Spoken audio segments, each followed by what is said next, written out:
Well, Alan, 2024 Quick Fit British Touring Car season is over and done with. Yeah, minutes ago. Looking at the paddock, the teams are all packing away. There's We Are the Champions being played up in Jake Hill's garage.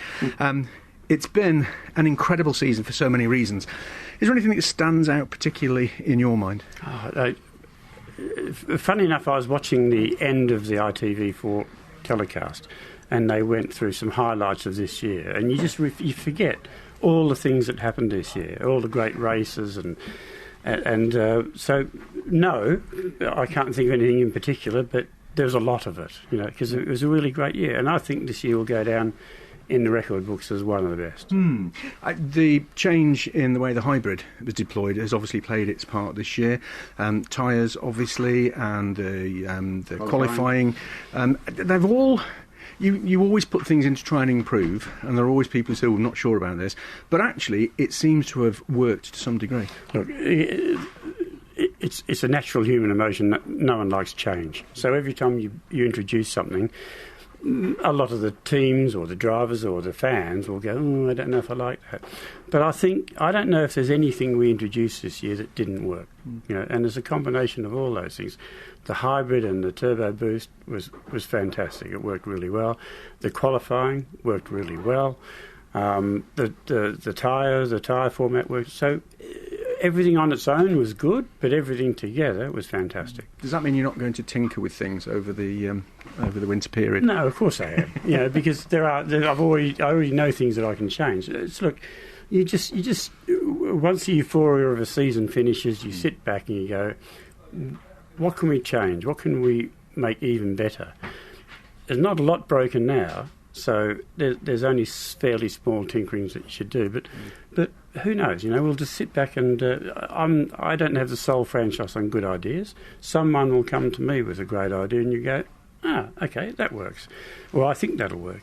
So that's how the change is made.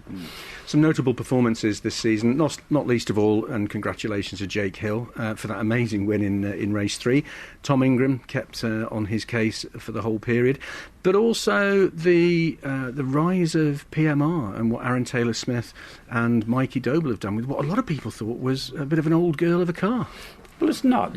So yes, they've done a fantastic. I think particularly from mid-season, they've really come on strong. All the cars are the same underneath, don't forget. They all use the same major components. The rest, it's what you get out of them. And they've done a really good job on that chassis. They've made that chassis work. Top marks, and they've had a great year. I think they would wish they had the car on song from round 1, but certainly from mid-season, they're a real force. And as I said, they've got the same components underneath them as everyone else. It's just how well you work them. Absolutely. We've seen a couple of new talents coming through for the future. Daryl de Leon has done very, very well for himself, and Dan Zelos, who wrapped up the Mini Championship and then jumped into a touring car. They're good prospects for the future. Yeah, there are. There's some great stories out there, and talent will always rise to the top. And people like Daryl, he showed in his few starts he had last year, showed some flashes of speed. This year, he's really come of age. So, yes, there are the Darryls and the Dans and other people that will come into the championship. You'll go, wow, they deserve their place in the championship. Lots of stories. I was chatting to the guys at Napa who last season really put a marker in the sand and sort of set a standard to go for. And it sort of feels like everybody else has caught up a bit this year, notwithstanding Ash Sutton's amazing drive here not an hour or so or two ago. That feels like the field is now closing up even more. Just look at the lap time. Look at the results. Look at the lap times. Yes, it has. I mean, I think Napa caught everyone napping. I see what you did. Good, aren't it? Last year, because they did a lot of work on their car over the winter of 22 into 23, and they were clearly the class of the field last year. All the other cars have done a lot of work too over this last winter, and they've caught up or closed the gap.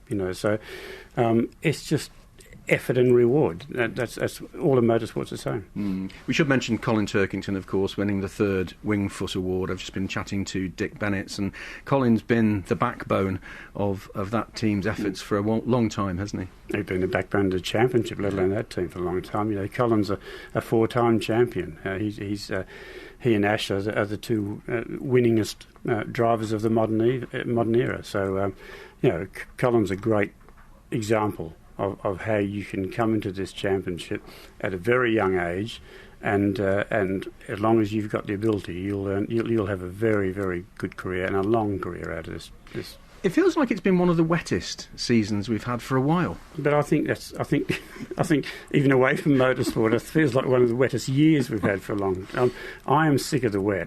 I really am. A lot of people are. Yeah, I've had enough of it. Maybe next year we'll complain about how dry it is. I can't remember. I think it was 2 or 3 years ago we had the driest season we've had. I think we only had one wet race or something. So. Swings and roundabouts, I guess.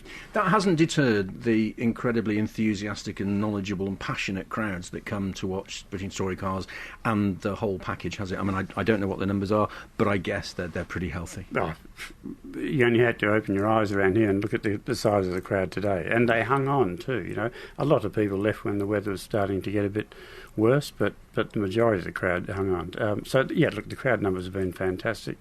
If you produce great racing and great entertainment, it's a great day out. So why wouldn't you come and watch it and spend your 35 quid or whatever it is for a ticket? Value for money, go and compare that to having a couple of hours at a cinema.